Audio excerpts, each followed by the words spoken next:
اللہ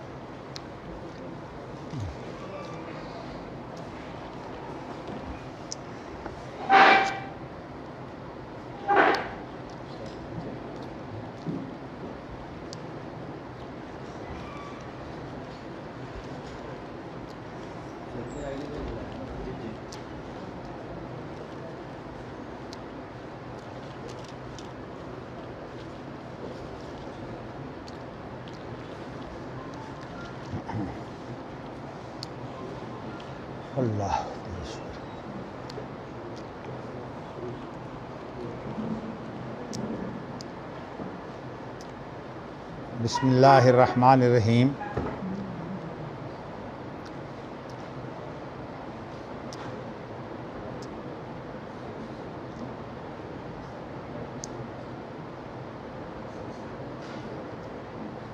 میں یہ آپ کو بتا چکا ہوں کہ تابعین کے اندر اجتہاد کے دو مکتب فکر تھے. ایک قرآن و حدیث کتاب و سنت کو پیش آمدہ واقعہ پر اطلاق کرتا تھا.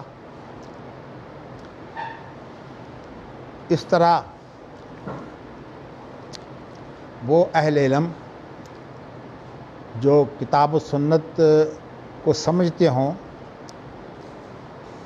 اور وہ کتاب و سنت کا اطلاق واقعاتی صورتحال پر کریں، یہ تو اس دور میں کام تھا. اس دور میں اصل بات یہ تھی کہ یہ اہل الحدیث یا اہل الاثر اور اسی طرح جو اہل الرائے ہیں، یہ علماء کا اختلاف تھا. ظاہر ہے کہ یہ باریک مسائل جو ہیں ان سے جو ہے وہ عوام نہ واقف ہوتے ہیں، نہ عوام کو اس الجھن میں ڈالنا چاہیے. لیکن اتنی بات ضرور ہے کہ اگر عوام کے اندر بھی مناسبت پیدا ہو جائے قرآن اور حدیث سے، تو اس کا فائدہ یہ ہوتا ہے کہ پھر جو ایک عمومی عرف بنتا ہے،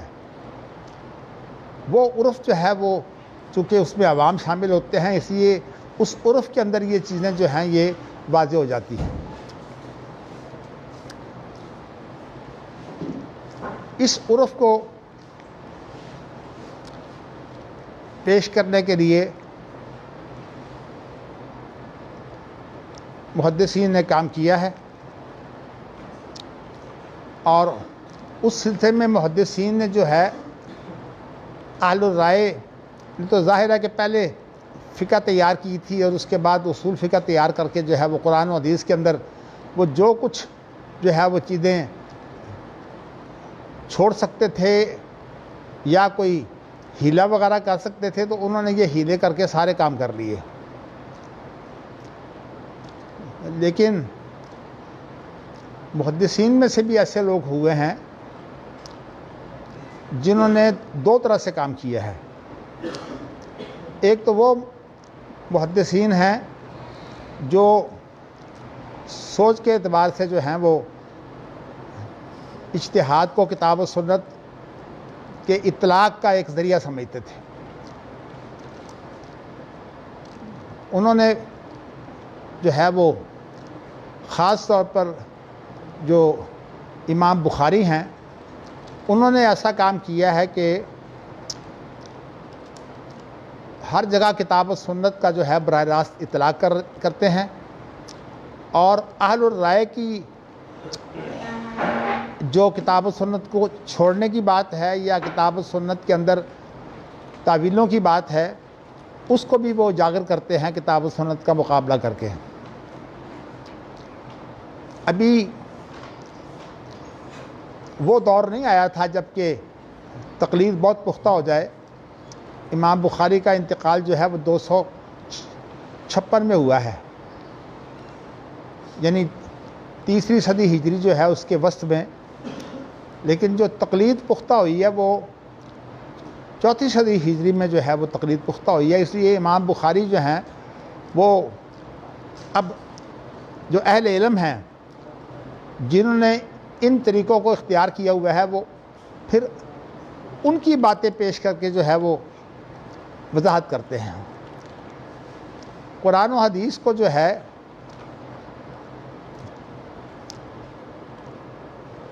عام فائدے کے لیے محدثین نے بڑا کام کیا ہے، لیکن امام بخاری کا جو کام ہے یہ اصل میں عام محدثین کی طرح نہیں ہے. انہوں نے جو ہے وہ جو اجتہاد کا طریقہ تھا اس اجتہاد کے طریقے کو اختیار کیا ہے اور اپنی کتاب میں جا بجا جو اہل العصر کا اجتہاد ہے اس کے طریقے پر جو ہے وہ ایک مفہوم بیان کر کے پھر اہل الرائے کی تعویلیں اور اہل الرائے کا جو ہے وہ اس دور میں کتاب و سنت کو چھوڑ کر فقہ کے اوپر جو ہے وہ پیرا ڈال دینا جو ہے اس کا جگہ جگہ رد کیا ہے. دو معاملے ایسے ہیں کہ ان میں ایک پر تو اتفاق ہے، وہ یہ ہے کہ آپ کو پتہ ہے کہ انسانی زندگی کو اگر کئی حصوں میں تقسیم کیا جائے تو ایک ان کے اندر عبادات ہوتی ہیں، پھر اس کی معاملات کی ایک تقسیم جو ہے وہ مناکحات ہے. مناکحات جو ہیں یہ دراصل شوہر اور بیوی کے درمیان جو مسائل پیدا ہوتے ہیں ان کو مناکحات کا جو ہے وہ نام دیا جاتا ہے. اور تیسری قسم ہے معاملات. اس معاملات کی بھی کئی طرح کی تقسیم ہے، لیکن میں انشاءاللہ تعالی آپ کے سامنے جو ہے کتاب الاعتصام بالکتاب والسنہ کے اندر یہ چیزیں واضح کروں گا انشاءاللہ. تو اب ایک یعنی مجموعی اختلاف ہے، وہ یہ ہے کہ عبادات کے بارے میں تو عام طور پر یہ ہے کہ عبادات کے اندر کوئی چیز اگر اضافہ کی جائے تو بدعت بن جاتی ہے. معاملات کے اندر جو ہے حالات کی تبدیلی بڑی اہمیت رکھتی ہے، تو اس لیے معاملات کے اندر اگر صرف حالات پیش کر دیے جائیں تو معاملات بھی صاف ہو جاتے ہیں. اصل میں جو فقہ کی ترتیب ہے نا اس کے اندر حالات جو ہیں وہ پیش نظر نہیں رکھے گئے، اس لیے کہ اگر حالات پیش نظر ہوتے تو وہ صورت واقعہ جسے فقہ الواقعہ کہتے ہیں وہ سامنے ہوتی تو خود بخود جو ہے وہ رجحان ہو جاتا ہے کہ بھی یہ چیز جو ہے وہ اس کے لیے زیادہ واضح ہے. تو ایک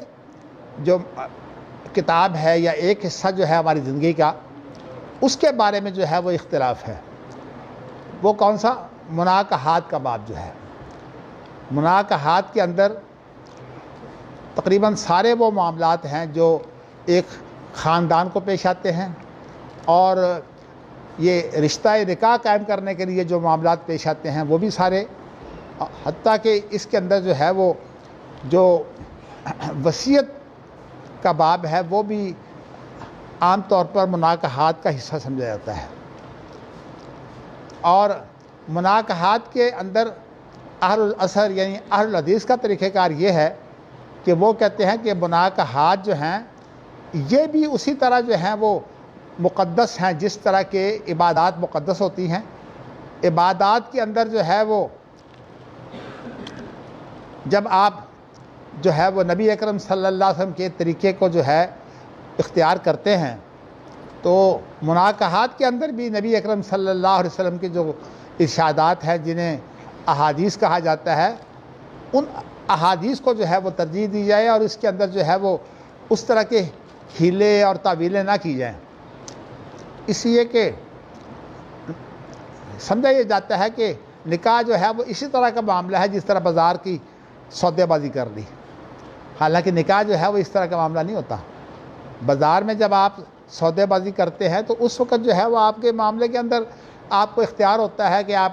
اس چیز کو بھی دیکھیں، اس کو بھی دیکھیں، اس کو بھی دیکھیں، اور دیکھ کر جو ہے وہ آپ جو ہے وہ پھر کسی چیز کا انتخاب کر لیں. تو معاملے کے اندر کئی گنجائشیں ہوتی ہیں انسانی معاملات کے اندر، لیکن مناکحات کے اندر نبی اکرم صلی اللہ علیہ وسلم کا ایک ارشاد ہے، اور یہ ارشاد بھی آپ کا حجۃ الوداع میں ہے۔ حجۃ الوداع میں آپ نے یہ ارشاد فرمایا کہ جن بیویوں کو تم نے گھر کے اندر جو ہے محفوظ کیا ہوا ہے، اور وہ گھر کے اندر ایسی ہیں جیسے کہ تمہارے ہاں قید ہوں،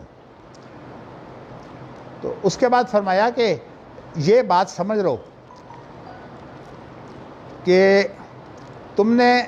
جب انہیں لیا ہے، اخذتموہن بے امان اللہ، تم نے جب نکاح کیا تھا تو اس وقت تم نے ایک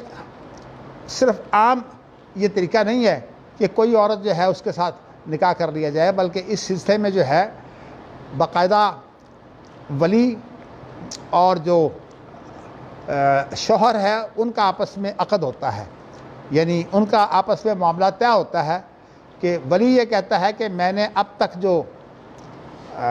میرے زیر نگرانی تھی بیٹی یا کوئی اور رشتہ دار جس کا وہ نگران ہو، تو میں نے وہ تمام ذمہ داریاں جو ہیں وہ شوہر کو دے دی ہیں، اور اس کے بعد بھی میں نے آپ کو یہ بتایا تھا کہ اس کے بعد بھی ولی کا کام ہے کہ وہ باقاعدہ جس کا اس نے نکاح کیا ہے اگر اس کے اوپر کوئی زیادتی ہو رہی ہو تو ولی اس معاملے میں مداخلت کرے اور معاملات کو جو ہے وہ حل کرے، اس لیے کہ عورت کمزور حصہ ہے ایک خاندان کا، اس لیے کہ مرد قوام ہوتا ہے، اور قوام ہونے کی وجہ سے جو ہے وہ مرد کی برتری ہوتی ہے،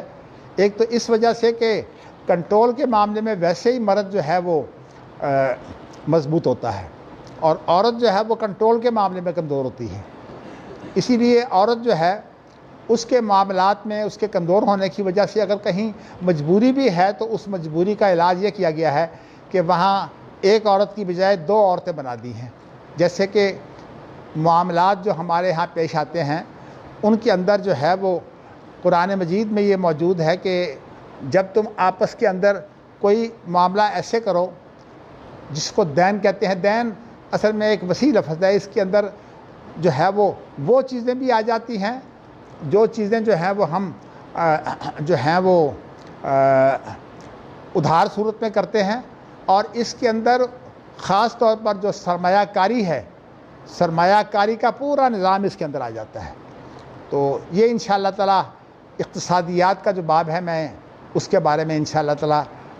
جو ہے وہ آپ کو بیان کروں گا، تو کچھ اور چیزیں بھی بیان کروں گا، لیکن اس وقت میں آپ کو یہ کہہ رہا ہوں کہ جو مناکحات ہیں یہ مقدس چیز ہے، اس لیے کہ نبی اکرم صلی اللہ علیہ وسلم کا یہ ارشاد ہے حجۃ الوداع کے اندر کہ اخذتموہن بامان اللہ واستحللتم فروجہن بکلمۃ اللہ، جب تم نے ان کے ساتھ جو ہے وہ ہم بستری کرنی ہے تو یہ جو تمہیں اختیار ملا ہے نا، تو یہ اصل میں یہ نہ سمجھنا کہ یہ صرف تمہاری رضا ہے، اس کے اوپر جو ہے وہ اللہ کا کلمہ ہے، یعنی اللہ کا کلمہ جو ہے وہ کیا ہے؟ ایجاب و قبول، اور ایجاب و قبول جو ہے یہ ایک مقدس چیز ہے، یہ عام چیز نہیں ہے۔ دیکھیے بازار میں آپ ایک چیز جاتے ہیں لے آتے ہیں، لیکن جب کسی بچی کی شادی آپ نے کرنی ہو اس وقت آپ کتنے جو ہے پاپڑ بیلتے ہیں، اس کی جگہ جگہ سے معلومات حاصل کرتے ہیں کہ یہ آدمی کیسا ہے کیسا نہیں ہے۔ بہت سے لوگ ایسے ہیں کہ معلومات حاصل کرتے کرتے جو ہے وہ بات کہیں کی کہیں پہنچ جاتی ہے، اور عام طور پر آج بھی سمجھدار لوگ جو ہے وہ جب تک معلومات نہ لے لیں اس وقت تک وہ جو ہے وہ یہ ذمہ داری اس کو نہیں دیتے۔ اب صورتحال جو ہے وہ میں نے آپ کو یہ بتایا ہے کہ مناکحات بھی عبادات کی طرح ہے، یعنی اس کے معاملات جو ہیں وہ عبادات کی طرح ہیں۔ اچھا، اب مشکل یہ ہے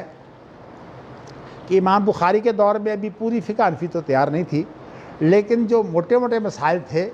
امام بخاری نے جو ہے وہ ضروری سمجھا کہ ان لوگوں کو جو ہے وہ واضح کر دیا جائے، تو اس لیے یہ انہیں بتا دیا جائے کہ آپ کے لیے جو کتاب و سنت ہے اگر اس کی اہمیت ہے تو پھر جو ہے وہ ان معاملات میں آپ رائے کو زیادہ استعمال نہ کریں، ان معاملات میں جو ہے وہ آپ کتاب و سنت کو ترجیح دیں، یہ امام بخاری بتانا چاہتے ہیں۔ لیکن اصل بات یہ ہے کہ آج کے دور میں مجھے ایک صاحب بتا رہے تھے کہ کسی کے ساتھ ان کا یہ اختلاف ہے، فیس بک پر جو اختلاف ہوتے ہیں اس میں اختلاف یہ ہے کہ کیا فقہ جو تیار ہوئی ہے یہ شریعت ہے؟ دیکھیے نا، فقہ اس کو بولتے ہیں کہ کتاب و سنت کے اندر اہل علم نے غور و فکر کیا، اور غور و فکر کر کے انہوں نے جو ہے وہ ایک نقشہ بنا دیا کہ بھئی یہ مسائل جو ہیں وہ ایسے ہیں۔ اب اس میں بھی دو طریقے آ گئے، ایک تو اہل الاثر کا طریقہ ہے، وہ یہ ہے کہ وہ کتاب و سنت میں غور و فکر کر کے اس کا ایک جو ہے وہ خاکہ بنا دیتے ہیں، لیکن اہل الرائے کا جو طریقہ ہے وہ یہ ہے کہ خاص طور پر معاملات کے بعد میں کہ وہاں تو وہ اس طرح سے صورتحال پیدا کرتے ہیں کہ پورا نظام جو ہے وہ طے و بالا ہو جاتا ہے۔ حالانکہ شریعت کے اندر یہ سارے نظام ہیں، مناکحات بھی ایک نظام ہے، عبادات کا بھی ایک نظام ہے، اور اسی طرح جو ہے معاملات کا بھی ایک نظام ہے۔ تو اس نظام کو اب بنانے کا طریقہ کار کیا ہے؟ اس کا طریقہ کار یہ ہے کہ جو اہل الاثر ہیں ان کا طریقہ کار یہ ہے کہ جب کوئی معاملہ پیش آتا ہے تو وہ دیکھتے ہیں کہ اس بارے میں نبی اکرم صلی اللہ علیہ وسلم کی احادیث کون کون سی ہیں، اور وہ احادیث جو ہیں وہ ساری اکٹھی کر کے دیکھتے ہیں کہ بھئی معاملہ کیا جو اس وقت درپیش ہے واقعہ، اس کی صورتحال کیا ہے۔ اس لیے کہ جب احادیث کو وہ اکٹھا کر لیتے ہیں تو صورت واقعہ متعین ہو جاتی ہے۔ اس لیے کہ کتاب و سنت کے اندر ہمارے زندگی کے تا قیامت پیش آنے والے تمام معاملات کا حل موجود ہے۔ تو اس لیے جب یہ حل موجود ہے تو پھر کتاب و سنت میں ہی غور کرنا چاہیے، لیکن جنہوں نے پہلے کتاب و سنت کو چھوڑ دیا بلکہ انہوں نے ایک فقہ تیار کر لی، جیسے میں نے آپ کو بتایا تھا کہ امام جساس جو ہیں ان کی 370 میں وفات ہوئی ہے، اور اس سے پہلے جو ہے وہ انہوں نے اصول فقہ پر کام کیا تھا، لیکن اصول فقہ پر جو ان کا کام تھا انہوں نے جو ہے وہ فقہ کو سامنے رکھ کر، فقہ حنفی کو سامنے رکھ کر، اس لیے کہ 4 صدی ہجری میں جو ہے وہ تقلید پختہ ہو گئی تھی، تو اس کو فقہ حنفی کو سامنے رکھ کر انہوں نے جو ہے وہ ایک تیار کی فقہ، اور اس کے اندر ایک امام کی رائے نہیں ہے۔ کہنے کو تو کہا جاتا ہے کہ اس میں 40 اماموں کی رائے ہے، لیکن یہ بات جو ہے یہ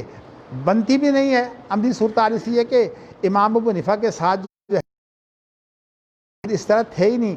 کہ ان کی شاگردی کر سکیں، اس لیے کہ بعضوں کی عمریں کچھ ہیں، بعضوں کی عمریں کچھ ہیں، اسی طرح جو ہے وہ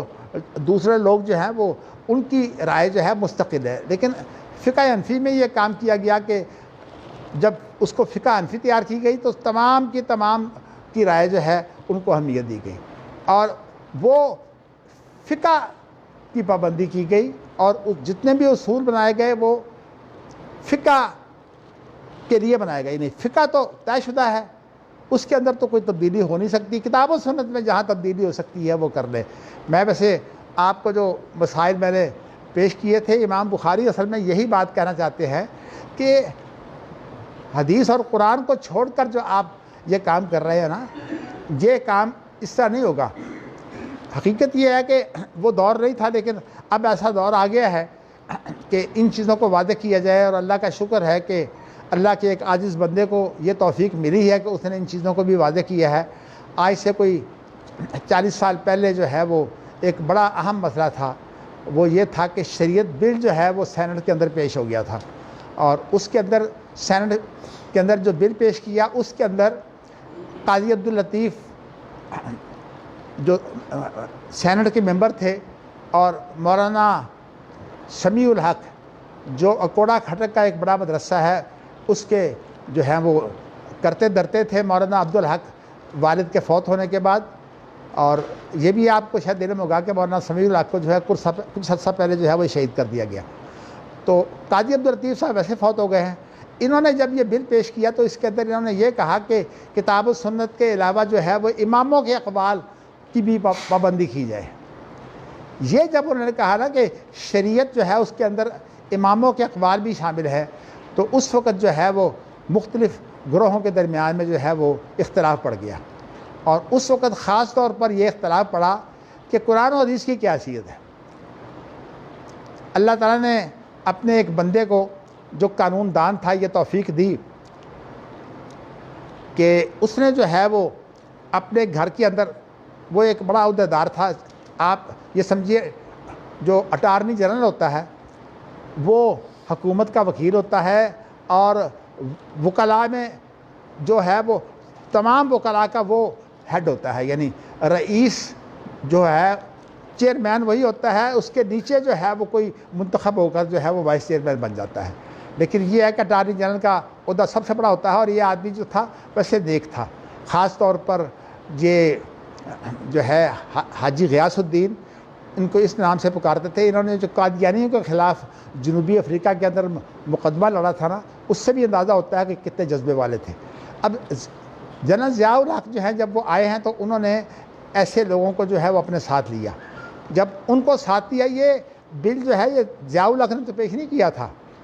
لیکن بعض لوگوں نے اپنے سیاسی مفاد کے لیے اسے ضیاء الحق کا بل قرار دیا، حالانکہ ضیاء الحق نے تو کچھ بھی نہیں کیا۔ قاضی عبداللطیف نے یہ تیار کیا ہے، اور مولانا سمیع الحق نے جو ہے ان کی تائید کی ہے، وہ دونوں سینٹ کے ممبر تھے۔ لیکن حاجی غیاث الدین نے ایسا کیا کہ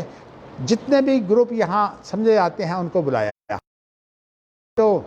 دیوبندیوں کا گروپ تھا، وہ مولانا جو ہے وہ اجمل خان، جو امجد مولانا امجد خان کے جو والد تھے، وہ وہاں عبد الکریم روڈ پر جو ہے وہ ایک رحمانیہ مسجد ہے، اس کے اندر وہ خطیب تھے، اور ویسے بڑے اچھے خطیب تھے۔ تو اس وقت جو ہے وہ ان کو بھی انہوں نے بلایا، حاجی غیاث الدین نے،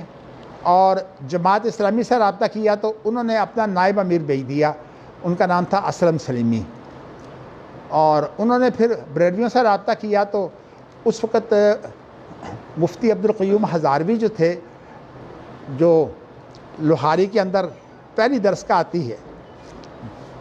جامعہ نظامیہ، اس کے وہ ہیڈ تھے۔ تو ان کو جو ہے وہ بریلوی حضرات نے جو ہے وہ اپنا نمائندہ بنا دیا، اور انہوں نے یہ سوچا کہ اہل حدیث میں سے ایک ایسے شخص کو دیا جائے جو ذرا طبیعت میں معتدل ہے۔ تو انہوں نے مجھے جو ہے وہ اہل حدیث سے بلا لیا۔ اب اس طرح ہم تمام جو گروہ تھے ان کے نمائندے اکٹھے ہو گئے، تو سب سے چلی وہ یہ چلی کہ شریعت کیا ہے۔ تو میں نے کہا کہ شریعت تو وحی کا نام ہے، اس لیے کہ اگر آپ نبی اکرم صلی اللہ علیہ وسلم قرآن مجید میں تو انہیں بھی حکم ہے کہ شریعت کی پابندی کرو، اور 25ویں سپارے میں یہ موجود ہے، ثم جعلناک علی شریعۃ من الامر فاتبعھا، ہم نے تمہیں جو ہے وہ ایک شریعت پر جو ہے وہ قائم کیا ہے، تم نے شریعت کی پیروی کرنی ہے، لوگوں کی خواہشات کی پیروی نہیں کرنی۔ یہ نہیں دیکھنا کہ لوگ کدھر چلے گئے ہیں، زیادہ تعداد میں ہیں، تم نے صرف یہ کام کرنا ہے کہ جو اللہ کی شریعت ہے اس کے مطابق جو ہے وہ کام کرنا ہے۔ اور نبی اکرم صلی اللہ علیہ وسلم جو ہیں فوری طور پر مسئلہ نہیں بتاتے تھے، کوئی معاملہ پیش آ جائے تو پہلے شریعت کا انتظار کرتے تھے، وحی کا انتظار کرتے تھے، اور جب وحی نہ اترتی تو پھر آپ اجتہاد کرتے۔ لیکن آپ کے اجتہاد کے بارے میں بھی اللہ نے جو طریقہ کار رکھا ہے وہ یہ رکھا ہے کہ نبی اکرم صلی اللہ علیہ وسلم کا اجتہاد جو ہے، آپ معصوم ہیں تو معصوم کا اجتہاد جو ہے وہ معتبر ہوتا ہے، اور جو خود معصوم نہ ہو، کیونکہ اجتہاد کے بارے میں خود نبی اکرم صلی اللہ علیہ وسلم کا یہ ارشاد ہے کہ جو شخص اجتہاد کرتا ہے اگر وہ درست اجتہاد کرے تو اس کے لیے 2 اجر ہیں، ایک اجتہاد کرنے کی محنت، اور ایک جو ہے وہ جو اس نے فتویٰ دیا ہے وہ فتویٰ جو ہے وہ اس نے بڑی محنت سے دیا ہے، تو اس کے لیے 2 اجر ہے۔ لیکن اگر کوئی غلطی کر جائے مجتہد، تو دنیا کے کام جو ہے وہ پورے کرنے کے لیے کہا گیا ہے کہ اگر وہ غلطی کر جائے تو اس کی غلطی تو غلطی ہوگی، لیکن ویسے جو ہے اس کو بھی اجتہاد کا ایک ثواب مل جائے گا، ایک اجر مل جائے گا۔ اچھا، یہ چیز جو ہے بتاتی ہے کہ نبی اکرم صلی اللہ علیہ وسلم کے بعد جو ہے وہ کوئی بھی ایسا نہیں ہے جس کے اجتہاد کی پیروی کی جائے۔ نبی اکرم صلی اللہ علیہ وسلم کی جو پیروی ہے وہ بھی اس لیے کی جاتی ہے کہ اللہ تعالیٰ نے ان کے اجتہاد کے اوپر خود اپنی نگرانی رکھی ہے، واللہ یعصمک من الناس، اس طرح وتقلبک فی الساجدین، اس طرح کی قرآن کی آیتیں ہیں۔ خاص طور پر میں نے اس کی دلیل جو ہے پوچھنے کے لیے میرے استاد تھے، لیکن میں نے کلاس سے باہر ان سے پوچھا، وہ بڑے علماء میں سے ہیں، سعودی عرب میں شیخ محمد امین شنقیطی جن کی کتاب ہے اضواء البیان، تو میں نے ان سے پوچھا کہ جی یہ جو ہے نبی اکرم صلی اللہ علیہ وسلم کی معصوم ہونے کی دلیل کیا ہے؟ مجھے قرآن حدیث میں جو ہے یہ دلیل نہیں ملتی۔ مجھے کہنے لگے بتقلبک فی الساجدین میں یہی تو چیز بیان ہوئی ہے کہ اللہ تعالیٰ جو سجدہ کرنے والے مسلمان ہیں ان کے اندر جب تم پھرتے ہو تو اللہ تعالیٰ کی نگرانی میں ہوتے ہو۔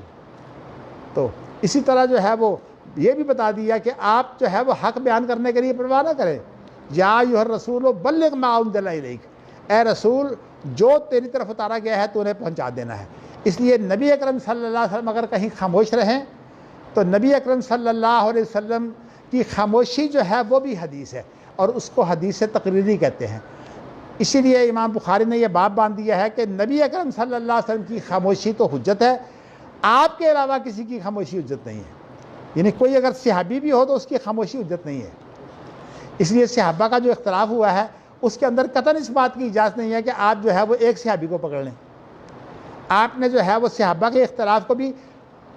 وہی پر پیش کرنا ہے، اور جب وہی پر پیش کریں گے تو جو چیز وہی کے قریب ہوگی آپ اس کو مان لیں۔ اور ویسے اگر آپ اتنے بھی عالم نہیں ہیں تو آپ کو مشکل پیش آتی ہے تو پھر عام طور پر ان لوگوں سے مسئلہ پوچھیے جو کتاب و سنت سے مسئلہ بتاتے ہیں۔ یہ امام احمد بن حنبل کی رائے ہے کہ ایک آدمی بالکل ہی، کوئی آدمی خاکروب ہے، اسے کچھ بھی پتہ نہیں ہے، تو اس کے لیے جو کتاب و سنت کی پیروی کیسے ہوگی؟ ویسے تو یہ بہت بڑا سوال ہے کہ امام ابو حنیفہ جو ہیں وہ آج سے 1200 سال پہلے گزر چکے ہیں، اس کو یہ تحقیق کرنے کی ضرورت ہے کہ امام ابو حنیفہ کی رائے ہے کہ نہیں۔ امام شافعی بھی جو ہیں وہ تقریباً کم و بیش اتنی مدت ہی ہے، تو امام شافعی بھی گزر چکے ہیں، اس لیے شافعی کے لیے پہلے بات یہ ہے کہ کتاب و سنت کو دیکھے۔ اگرچہ امام شافعی کا جو طریقہ کار ہے وہ یہ ہے کہ انہوں نے جو اصول پر کام کیا ہے وہ کتاب و سنت میں اجتہاد کر کے کام کیا ہے، اور ان کی جو کتاب ہے رسالہ، اس رسالہ کے اندر جو ہے وہ امام شافعی نے جو بڑے بڑے مسائل ہیں وہ پیش کر دیے ہیں۔ بلکہ آپ کو یہ بتانا چاہتا ہوں کہ امام شافعی نے اس چیز کو بڑا نوٹ کیا ہے کہ حدیث کا مقام جو ہے وہ قرآن کے ساتھ کیا ہے، اور انہوں نے 5 کتابیں، اس دور میں یہ تھا کہ کسی بڑی کتاب کا حصہ کرتے ہوئے جو ہے وہ کتاب بول دیتے یا لفظ باب بھی کبھی استعمال کرتے، زیادہ اس کو جو ہے وہ کتاب کہہ کر پکارتے، جیسے کہ کتاب الاقراء آپ نے پڑھا ہے، اب کتاب الحیل ہے۔ اسی طرح جو ہے وہ امام شافعی نے جو ہے 5 ابتدائی کتابیں، 5 یا باب،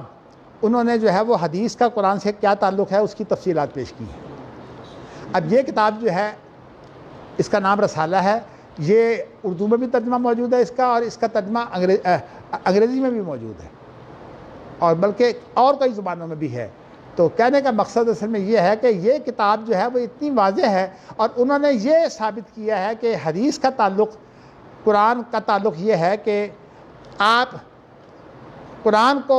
سمجھنے کے لیے نبی اکرم صلی اللہ علیہ وسلم کو نہ چھوڑیے۔ اور قرآن مجید میں جو ہے وہ ایک جگہ پر اس کا ذکر ہے کہ نبی کو نہیں چھوڑنا چاہیے، والذین آمنوا باللہ ورسلہ ولم یفرقوا بین احد منہم اولئک سوف یؤتیہم اجورہم وکان اللہ غفورا رحیما۔ اس سے جو پہلی آیت ہے اس میں یہ بیان کیا ہے کہ یہ کام جو ہے کہ نؤمن ببعض ونکفر ببعض، بعضوں کے ساتھ جو ہے وہ بعض نبیوں پر ایمان لانا اور بعض نبیوں پر ایمان نہ لانا، یہ جو ہے یہ کفر صریح ہے۔ سارے نبیوں کو ماننا پڑے گا سوائے جھوٹے نبی کے، آپ سمجھ گئے ہیں۔ تو اس لیے انبیاء کو ماننا جو ہے تمام کے تمام کو، لا نفرق بین احد منہم، یہ کسی اور جگہ پر آمن الرسول کے ہم کسی کے درمیان میں تفریق نہیں کرتے۔ اسی طرح ولم یفرقوا بین احد منہم، اس 6 سپارے کے شروع میں جو ہے یہ آیت ہے کہ آپ جو ہے نبیوں کو الگ نہیں کرتے۔ کیا مطلب؟ نبیوں کو اللہ سے بھی الگ نہیں کرتے، اور نبیوں کو جو ہے وہ نبیوں سے بھی الگ کرنا چاہیے، اس لیے کہ جو نبیوں کی جو شریعت ہے وہ بھی اللہ کی طرف سے ہے، لیکن وہ شریعت منسوخ ہو گئی ہے۔ اس لیے امام شافعی نے 5 بابوں کے بعد پھر ناسخ و منسوخ کی بات کی ہے۔ تو میں بتانا یہ چاہتا ہوں کہ امام شافعی نے جو ہے وہ کتاب و سنت سے براہ راست جو ہے وہ اجتہاد کر کے، اور وہ سارے ان کو مجتہد مستقل مانتے ہیں، براہ راست اجتہاد کر کے جو ہے وہ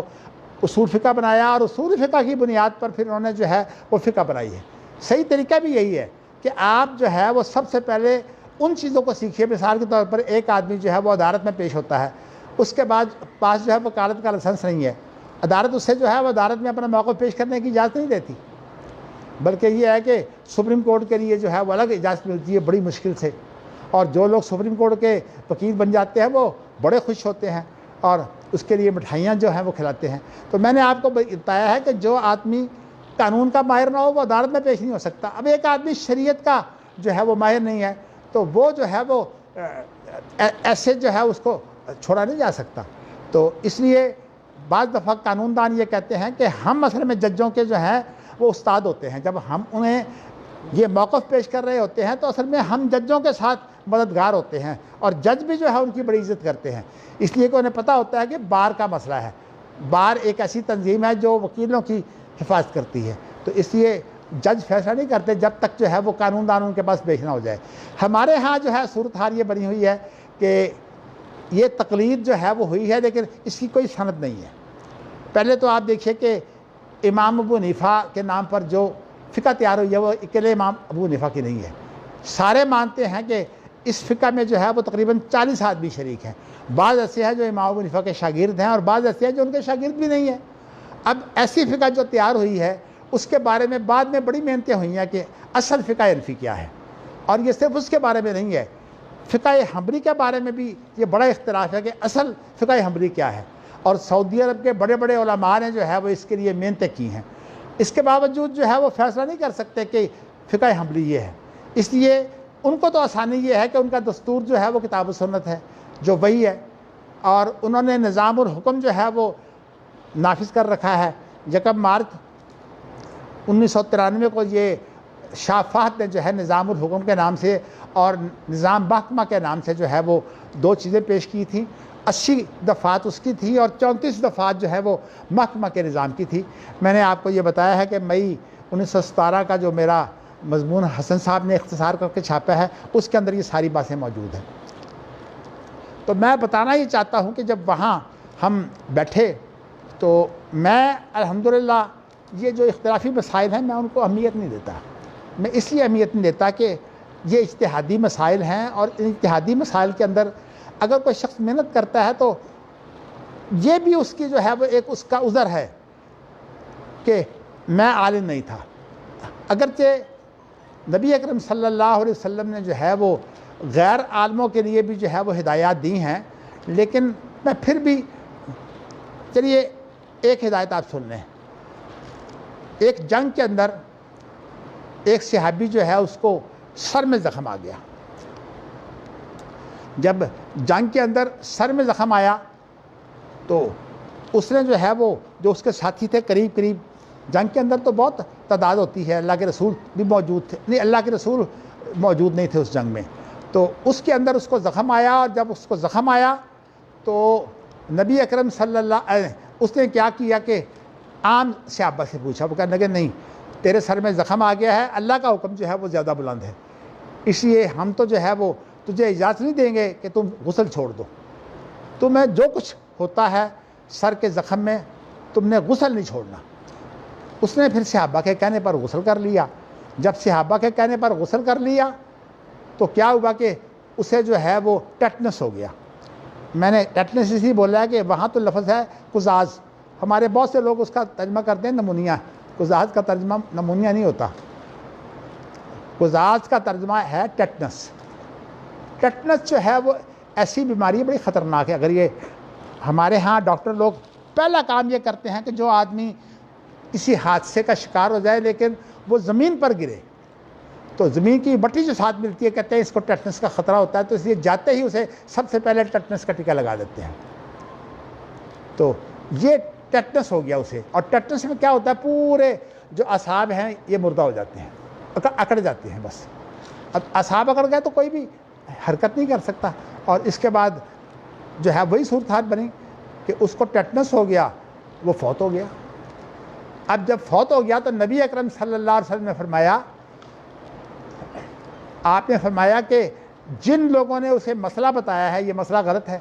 اور ان لوگوں کا یہ کام نہیں تھا کہ وہ مسئلہ بتاتے. کیوں؟ اس لیے کہ وہ خود عالم نہیں تھے. انہوں نے جو ہے وہ ایک بات کا انہیں پتہ تھا اور انہیں جو ہے وہ اس بات کے مطابق عمل کر دیا. حتیٰ کہ حضرت عمر بن خطاب رضی اللہ تعالیٰ عنہ کا ایک اپنا واقعہ ہے کہ ان کو یہ واقعہ پیش آیا تھا کہ ایک آدمی نے جو انہیں کہا کہ جی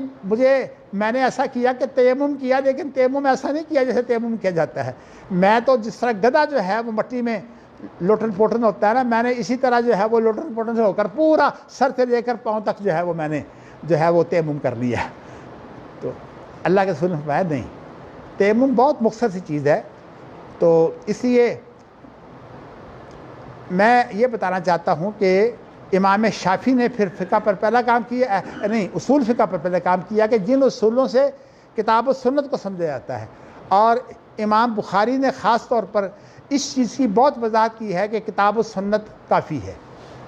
میں اس کی دلیل بھی آپ کو یہ بتائی تھی، لیکن میں اس واقعہ کو پورا کر لوں کہ جس کو ٹیٹنس ہو گیا تھا، وہ مر گیا. تو نبی اکرم نے فرمایا کہ اس نے کسی ایسے آدمی سے جو باخبر ہو شریعت سے، تو اس سے سوال کیوں نہیں کیا؟ انما شفاء العی سوال، یعنی جو آدمی جو ہے وہ ایسا کام نہیں کر سکتا تو اس کا کام ہے کہ وہ جو ایک آدمی جو گہرائی تک پہنچا ہو، وا یا ای کے معنی ہوتے ہیں ایک چیز کو گہرائی تک جو ہے وہ پا لینا. تو اس کو کہتے ہیں وائی، وہی نہیں ہے سے نہیں این سے، اس کے معنی ہوتے ہیں گہرائی تک ایک چیز کو پالنا. تو انما شفاء یہ سوال جو گہرائی تک پہنچنے والا تھا اس سے سوال کرتے. مطلب یہ تھا کہ تیرے لیے اتنا کافی تھا کہ تو تیمم کر لے. اور اس لیے وہ آدمی جو فوت ہو گیا، کہا تم نے اس کو قتل کیا ہے. تو میں یہاں یہ بتانا چاہتا ہوں کہ انسان جو ہے وہ جاہلوں کے پیچھے لگ کر جو ہے، لیکن میں آپ کو بتاؤں کہ میرا عام طور پر وتیرہ یہ ہے کہ جو آدمی جاہل ہے میں ان سے محبت کرتا ہوں، اگرچہ میں ان کو یہ سمجھتا ہوں کہ وہ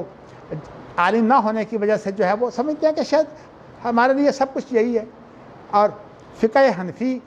میں نے آپ کو بتا دیا کہ 1200 سال پہلے سے جو ہے وہ ابھی تک فقہ حنفی کا فیصلہ نہیں ہوا کہ فقہ حنفی جو ہے وہ کیا ہے. تو اس وقت اورنگزیب عالمگیر نے علماء کی بہت بڑی جماعت لگائی جنہوں نے فتاوی عالمگیری تیار کی ہے. اور فتاوی عالمگیری میں آپ دیکھیے کہ کوئی فتویٰ جو ہے وہ امام ابو حنیفہ کی رائے پر ہے، کوئی فتویٰ صاحبین کی رائے پر ہے، کوئی کسی اور کی رائے پر ہے، اور انہوں نے ایک فتاویٰ تیار کر دیا. فتاویٰ قانون ہوتا ہی نہیں، فتاویٰ تو ایک رائے ہوتی ہے جس کے مطابق جو ہے وہ قانون دان فائدہ اٹھا سکتے ہیں. یعنی فتویٰ جو ہے وہ کسی کے اوپر لازمی نہیں ہوتا کہ فتویٰ مانے. مثال کے طور پر میں نے ایک فتویٰ دے دیا ہے، اس کے لیے لازمی نہیں ہے کہ فتویٰ مانے. لیکن اگر قضا ہوگی تو قضا جو ہے وہ ماننی لازم ہے، لیکن قضا وہاں تک محدود رہتی ہے جہاں یعنی فریقین تک محدود ہوتی ہے. ان کا جھگڑا ختم ہو جاتا ہے لیکن فریقین تک محدود ہوتی ہے. ابھی انشاءاللہ ایک حدیث آ جائے گی، میں اس میں آپ کو بتاؤں گا. تو میں نے یہ آپ کو بتایا ہے کہ اصل میں ہماری امت کے اندر مجھے بڑی پسند ہے مولانا یوسف جو تبلیغی جماعت کے امیر تھے، جی مولانا یوسف کاندروی جو امیر تھے. تو انہوں نے جو ہے وہ ایک اپنا مضمون چھپایا تھا، اور وہ مضمون جب میں نے پڑھا تو اللہ کا شکر ہے مجھے بڑا ہی پسند آیا. اس میں انہوں نے یہ کہا تھا کہ ہمارے لیے یہ اصل حجت جو ہے وہ ایک امت ہے. یہ جو امت کے اندر فرقے ہیں نا، یہ فرقے جو ہیں یہ ٹھیک نہیں ہیں. یعنی یہ ان کے مضمون کا نچوڑ تھا. اب جب بات یہ ہوتی ہے تو پھر فرقہ بندی تو ختم ہوتی ہے کہ آپ اماموں میں تقسیم نہ ہوں. دیکھیے آپ کے پاس ایک امام اور ایک شخص جو ہے جو عالم ہے وہ اماموں کی جو ہے وہ پوری تحقیق کرتا ہے. اسی لیے میں آپ کو بتانا چاہتا ہوں کہ ایک تو کتاب ہے ہماری فقہ کے اندر جن میں اماموں کے فتوے ہیں، اور اس کا نام ہے بدایت المجتہد. اور ایک کتاب ہے جو الجزیری نے جو ہے وہ مصر کے عالم نے تیار کی ہے. تو اس میں اس نے مذاہب الاربع، یعنی اس کے اندر اس نے 4 جو مذہب جو ہیں وہ بہت مشہور ہو گئے ان کے موقف بیان کیے ہیں. نہیں گویا کہ وہ کتاب جو ہے یہ مذاہب کی ہے، اور امام ابو حنیفہ کا جو اپنا قول ہے وہ بہت مسائل میں ہوتا ہی نہیں. بہت مسائل میں تو صاحبین ہوتے ہیں. میں نے بتایا کہ تقریباً 40 ایسے آدمی ہیں جنہوں نے امام ابو حنیفہ کے اقوال جو ہیں ذکر کیے ہیں. اب یہ ہے کہ اس کی کوئی اس طرح پختہ سند نہیں ہوتی فقہ کی، اور جو فقہ جو ہے تیار کی گئی یعنی 4 صدی ہجری میں، آج تک جو ہے وہ فقہ متفقہ نہیں ہے. تو اسی لیے فقہ تو اب جو لوگ فقہ کی پیروی کرتے ہیں وہ تو آج تک کے علماء کی فقہ کی پیروی کرتے ہیں. آپ دیکھ لیجئے کہ یہ تقی عثمانی صاحب کا فتویٰ آیا ہے مندر کی اجازت کے لیے، بڑا خطرناک فتویٰ ہے. اور اس کی وجہ کیا ہے کہ وہ ماہر ہیں ہیلوں کے. انہوں نے پورا سودی نظام جو ہے وہ انہوں نے جو ہے وہ نافذ کر دیا ہوا ہے بینکوں میں، اور ان کو جو ہے وہ اس کی جو رائلٹی ملتی ہے پتہ نہیں کتنے کروڑ ملتی ہے. اور انہوں نے جو ہے وہ سینکڑوں شاگرد جو ہیں ان کو جو ہے وہ اس طرح پڑھا کر ان کو بتایا ہے کہ یہ پورا کا پورا نظام جو ہے یہ ہیلوں سے تیار ہوا ہے. اس لیے ہم یہ سمجھتے ہیں کہ مفتی تقی عثمانی صاحب وہ اپنے آپ کو شیخ الاسلام بھی کہلاتے ہیں، لیکن شیخ الاسلام تو وہ ہوتا ہے جو کتاب و سنت کا ماہر ہو. کتاب و سنت کی تو وہ تعویلیں کرتے ہیں. اب اس معاملے میں بھی انہوں نے تعویل کی ہے، اور ہمارے بیٹے حسن مدنی نے جو ہے وہ پوری کتاب لکھ دی ہے ان کے رد کے لیے. اور اس معاملے میں آپ حیران ہوں گے کہ بریلوی جو ہے نا وہ حسن مدنی کے ساتھ ہے. یعنی جو راغب ہے نا ڈاکٹر راغب، ان کا فتویٰ جو ہے وہ حسن مدنی کے ساتھ ہے. اور اسی طرح جو ہے وہ ان میں کوئی اور لوگ بھی ہیں، مثلا منیب الرحمان کا کافی فتویٰ جو ہے وہ حسن مدنی کے ساتھ ہے. حسن مدنی نے تو پوری کتاب لکھ دی ہے نا، انہوں نے صرف فتوے دیے ہیں. تو اب میں آپ کو یہ بتانا چاہتا ہوں کہ یہ جو بات ہے نا کہ دیوبندیوں کے پاس جو ہے وہ ایک ہیلہ ہے، اور ہیلہ کر کے انہیں کام کرنا ہے، یہ اصل میں امام بخاری تو اس لیے لیا ہے کہ اس وقت تو ان کی فقہ کوئی مرتب ہی نہیں تھی. تو اس لیے امام بخاری نے ائمہ کے نام پر جو ہے وہ اقوال ذکر کیے ہیں، یعنی خود جو ہے وہ، لیکن ایک احتیاط بڑی کی ہے کہ امام کا میں نام لوں گا تو وہ بات درست نہیں ہے. انہوں نے کہہ دیا کہ بعض لوگوں کی رائے یہ ہے. ان کا مطلب اصل میں یہ ہے کہ میں ایک رائے کی تردید کر رہا ہوں، اگر وہ کسی امام کی ہوگی تو خود بخود امام کی تردید ہو جائے گی. میں اپنے منہ سے کیوں امام کا نام لے کر اس کی تردید کروں؟ اور یہ اللہ کا شکر ہے کہ میرے اندر بھی یہ چیز موجود ہے. میں اگرچہ پڑھاتے وقت بعض دفعہ نام لے دیتا ہوں تاکہ علم ہو جائے، اس لیے کہ اگر پڑھانے کے وقت بھی آپ کو نہ بتایا جائے تو آپ کا علم نہیں ہوگا. تو اس لیے میں نے آپ کو جو ہے اب تقی عثمانی صاحب کا نام لیا نا، وہ اس لیے لیا کہ ان کا فتویٰ غلط آیا ہے. اور جو ہے کہ جو فتوے آئے ہیں صحیح، وہ یا تو منیب الرحمان پر کتاب لکھتی ہے ماشاءاللہ، پہلے فتویٰ بھی ان کا شائع ہو چکا ہے محدث میں، لیکن کتاب اب انہوں نے لکھ کر پوری اتنی موٹی کتاب. تو میں نے آپ کو جو ہے وہ یہ بتایا ہے کہ اب کیا مشکل درپیش ہے. ہمارے ہاں مشکل یہ درپیش ہے کہ جب ہم بخاری پڑھاتے ہیں، دیکھیے بخاری پڑھاتے تو سارے ہی ہیں، لیکن میں جامعہ شریفیہ میں پڑھا ہوں، میں نے وہاں بخاری نہیں پڑھی. میں نے جو ہے وہ مولانا رسول خان سے جو ہے وہ ترمذی پڑھی ہے، چونکہ میں نے یہ سوچا ہوا تھا کہ ترمذی کے اندر چونکہ مذاہب کا اختلاف ہے، اور وہ مذاہب کے اختلاف میں ان کا رویہ کیا ہوتا ہے. یہ مولانا رسول خان جو تھے وہ دارالعلوم دیوبند کے استاد تھے، اس لیے بہت عزت ہوتی تھی. وہ مولانا ادریس کاندروی سے بھی بڑے تھے. یہ سعد صدیقی جو ہیں یہ مولانا ادریس کاندروی کے پوتے ہیں. ان کے باپ کا نام تھا محمد مالک جو ہے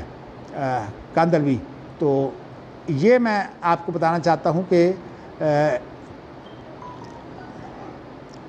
بات میں نے آپ کو جو بات چھیڑی تھی وہ چھیڑی تھی شریعت بل کی. تو شریعت بل کے اندر جو ہے وہ ایسا ہوا کہ میں نے پہلی بات جو ہے وہ بازی کرنی شروع کر دی. میں نے کہا جی شریعت تو ہم وہی کے علاوہ کسی کو نہیں مانتے، اس لیے کہ امام معصوم نہیں ہوتا. یہ بات بڑی اہم تھی کہ امام معصوم نہیں ہوتا. میں نے کہا جب امام معصوم نہیں ہے تو ہم ایک امام کے کیسے پابند ہو جائیں؟ تو اس لیے شریعت سے مراد جو ہے کتاب و سنت ہے. اب چونکہ حاجی غیاث صاحب بھی وہاں تھے تو وہ بھی کتاب و سنت کو اہمیت دیتے تھے، حالانکہ بیچارے عالم دین نہیں تھے. یہ منیر شیخ جو ہیں وہ جو ہمارے ساتھ ہوتے ہیں، یہ ان کے داماد ہیں حاجی غیاث صاحب کے. تو بارسوت ان کی باتیں مجھے بہت سناتے ہیں. میں بارسوت ان کے گھر میں کئی دن جمع ہوتے رہے, تو آخری دن جو ہے وہ اس کا فیصلہ ہو گیا کہ جو ہے وہ شریعت سے مراد کتاب و سنت ہے. سارے میری حمایت میں آ گئے. اور بعد میں بلکہ میں آپ کو بتاتا ہوں کہ مفتی عبدالقیوم صاحب نے پریس کانفرنس کی کہ شریعت سے مراد کتاب و سنت ہے, تو میں ان کے ساتھ بیٹھا ہوا تھا. کسی نے کہا جی کہ اب آپ نے فقہ حنفی کا مطالبہ چھوڑ دیا. چونکہ پریس کانفرنس میں خطاب وہ کر رہے تھے, تو انہوں نے کہا کہ نہیں, ہم تو کتاب و سنت کا نام لیتے ہیں, فقہ حنفی تو اس کے اندر خود بخود آ جاتی ہے. تو یہ بات انہوں نے کیا کہ جو ہے اپنی جان چھڑا لی. تو اصل میں بات یہ ہے کہ ایسی مجبوری جب ہو تو پھر شریعت ہی کام آتی ہے. اب یہ جو شریعت کے اندر ہم نے لکھ دیا تھا نا, دستخط ہیں سب کے, میرے بھی, مولانا اجمل خان کے بھی, اور اسی طرح جو مفتی عبدالقیوم ہزاروی ہیں سب فوت ہو چکے ہیں. تو اس کے اندر جو ہیں وہ پھر اسلم فریبی جماعت اسلامی کی طرف سے تھے, بلکہ صورت ایسی بنی کہ بعد میں ہم جو ہے جامعۃ المنظر چلے گئے. جامعۃ المنظر میں جب چلے گئے تو ہم نے ان سے بھی جو ہے وہ سائن کروا لی ہے. اب جب انہوں نے 2 نے سائن کر دیے, پھر ہم نے اخبار میں دے دیا, تو اخبار میں چھپ گیا. تو معصوم کی ہے, معصوم جو ہو اس کی آپ بات مانیں, یہ تو اس کا ایک آدمی ہے ہی معصوم, یہ نبی کے بارے میں. بلکہ علماء تو اور بات کہتے ہیں نبی کی تقلید نہیں ہوتی, نبی کا نبی ہونا ہی دلیل ہے کہ اس سے غلطی نہیں ہوتی. جب نبی سے غلطی نہیں ہوتی تو تقلید ہوئی نا. غیر نبی کی ہوتی ہے, اور تقلید کی تعریف کیا ہے کہ دلیل کے بغیر کسی کی بات ماننا. تو اس لیے دلیل کے بغیر کسی کی بات ماننا تو منع نہیں ہے, لیکن اتنی بات ضرور ہے کہ کسی کو جو ہے وہ ایک امام کا پابند ہونا, اس کی کوئی دلیل نہیں ہے. ویسے تو میں آپ کو بتاؤں کہ تقلید اکیلی جو ہے وہ اگر حرام ہوتی تو امام شافعی جو ہیں وہ اپنی کتاب میں لکھتے ہیں, رسالہ میں یہ لکھتے ہیں کہ اس مسئلے میں جو خاص طور پر ام الولد ہوتی ہے, اس مسئلے میں میں حضرت عمر رضی اللہ تعالیٰ عنہ کی تقلید کرتا ہوں. اس لیے کہ انہیں نہیں سمجھ آئی, جب نہیں سمجھ آئی تو کسی کی تقلید کر لی, لیکن انہوں نے حضرت عمر کی تقلید شخصی نہیں کی. تو اس لیے جو اصل میں سوال ہے وہ تقلید شخصی کا ہے. تقلید کرنا, اس کے لیے اصطلاح میں لوگ جھگڑتے ہیں کہ وہ تقلید نہیں ہے. میں یہ کہتا ہوں کہ جب تعریف اس پر لاگو آتی ہے, تو یہ ہمارے ہاں ایک بزرگ آئے تھے, میں نام نہیں لیتا, ہم نے یہاں کچھ درس کروائے تھے, تو انہوں نے جو ہے وہ اہل حدیث ہونے کی وجہ سے گجرانوالہ سے تھے, تقلید کی ایک بڑی عجیب تعریف کر دی. انہوں نے کہا کتاب و سنت کی مخالفت میں کسی کی بات ماننا. حالانکہ تقلید کی تعریف میں کتاب و سنت کی مخالفت نہیں ہے. اگر امام ابو حنیفہ کا فتویٰ یا کسی اور کا فتویٰ جو ہے کتاب و سنت کے مطابق ہو, ہم تو ان کی بات مانتے ہیں. اور صاف سی بات ہے کہ اگر کسی مسئلے میں جو ہے وہ ایسی الجھن پیدا ہو جائے, اگرچہ میں نے اس مسئلے کو الحمدللہ حل کر دیا ہوا ہے. مولانا عبدالسلام بھٹوی صاحب نے مجھ سے پوچھا تھا تو میں نے انہیں بتا دیا تھا کہ یہ امام بخاری کے بارے, امام شافعی کے بارے میں یہ جو بات ہے ان کی تو بات ہے, لیکن امام بخاری نہیں مانتے. تو میں نے یہ بات جو ہے وہ ان کو واضح کر دی تھی. تو آج میں نے آپ کو یہ بتایا ہے کہ شریعت بل کے اندر ہم نے یہ بات طے کر دی تھی, اور اس کے بعد پھر شریعت بل جو ہے وہ تقریباً 1.5 لاکھ افراد تھے اسلام آباد میں, اتنا بڑا جلسہ, اس کے اندر ہم نے منظور کروایا تھا وہ شریعت بل. تو اسی طرح جو ہے ہم نے یہاں کنونشن کیا تھا, تو جتنے اہل حدیثوں کے گروپ ہیں تمام کو بلایا تھا, اور الحمدللہ سارے ہی آ گئے تھے. حتیٰ کہ علامہ احسان علی ظہیر جو شریعت بل کی مخالفت کرتے تھے وہ بھی آ گئے, مولانا عبداللہ صاحب جو ان کے امیر تھے وہ بھی آ گئے. اس طرح کراچی سے بھی جو ہے وہ جو امام صاحب کہلاتے ہیں وہ بھی آ گئے. اس طرح جی میرے خیال میں محمد آئے تھے, محمد دوسری بار سے ان کے بھائی ہیں. تو اس طرح جو ہے وہ راشد ناوا صاحب جو ہے انہوں نے بھی جو اپنی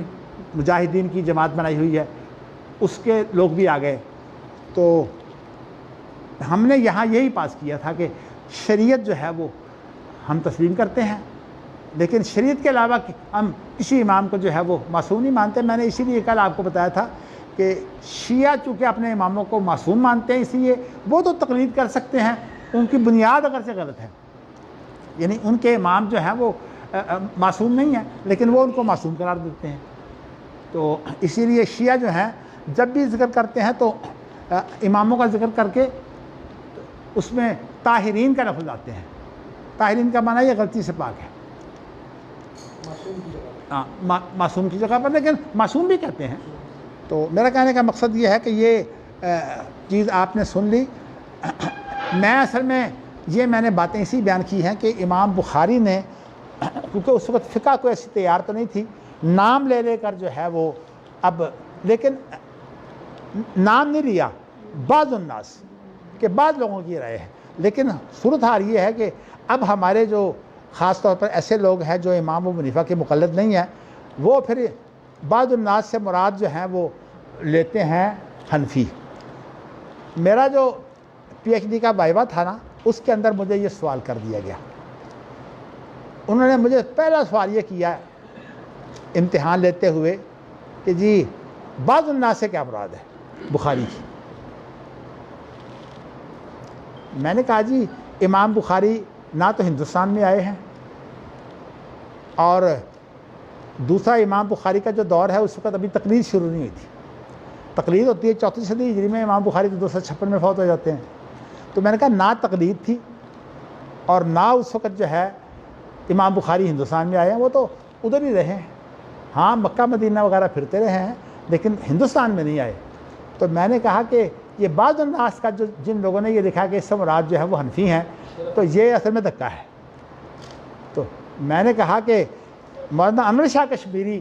کا یہ کہنا ہے کہ امام بخاری جو تھے وہ مجتہد مستقل تھے، نہ وہ حنبلی تھے، نہ وہ مالکی تھے، اور نہ وہ شافعی تھے، تو اس لیے وہ مجتہد مستقل تھے. تو میں نے جب یہ جواب دیا تو اللہ کا شکر ہے کہ میں اس سے نکل گیا. اور بھی کئی باتیں تھیں، میں نے آپ کو بتایا کہ یہ اس طرح جو ہے وہ امام بخاری نے بھی بعض الناس کا لفظ لکھ کر جو ہے نا کھلی تردید کی ہے ہر ایک کی. بھائی وہ ان سے کو پوچھتا تو کہتے ہیں میں نے کسی کا نام لیا ہی نہیں. ایک چیز میرے نزدیک غلط ہے، میں اس کو غلط کیوں نہ کہوں. اب آپ دیکھیے کہ امام بخاری اصل میں یہ میں جوں آگے بڑھ رہا ہوں نا، ہیلا تو اصل میں ایک سردار ہے امام بخاری نے، اس لیے اس میں تقریباً ہر حدیث کے بعد جو ہے وہ بعض الناس کا ذکر کیا ہے. تو اس لیے امام بخاری نے جو ہے وہ اس معاملے میں اور پھر دلیل دے کر، احادیث کی دلائل دے کر جو ہے وہ انہوں نے اس کا جواب دیا. لیکن کاش کہ امام بخاری جو ہے وہ اس کے بعد آتے، جب کہ فقہ جو ہے وہ اس کو سامنے رکھ کر اصول فقہ تیار کیا گیا ہے. وہ تو امام بخاری کے بعد تیار ہوا ہے، اس لیے وہ نام لے کر جو ہے، یعنی بعض الناس، یعنی نام نہیں لیتے لیکن بعض لوگوں کی رائے یہ ہے. لیکن ہمارے جو یہاں کے لوگ ہیں جن کو جو ہے وہ امام ابو حنیفہ سے چڑ ہے، میں ویسے کہتا ہوں اللہ تمہیں ہدایت دے. امام ابو حنیفہ کے رائے جو کچھ بھی ہے وہ اہل سنت، حتیٰ کہ جن کو آپ اہل حدیث کہتے ہیں ان کے اختلافات بھی موجود ہیں. اس لیے میں اجتہادی مسائل میں جو ہے وہ نرمی رکھتا ہوں. اور میں نے آپ کو بتایا کہ میں ان لوگوں سے بھی محبت کرتا ہوں جو ہیں وہ کسی علم نہ غلطی کر بیٹھتے ہیں. اللہ تعالیٰ جو ہے وہ آپ کو جو ہے وہ خوش رکھے. وآخر دعوانا ان الحمد للہ رب العالمین. سبحانک اللہم و بحمدک اشہد ان لا الہ الا انت استغفرک و اتوب الیک.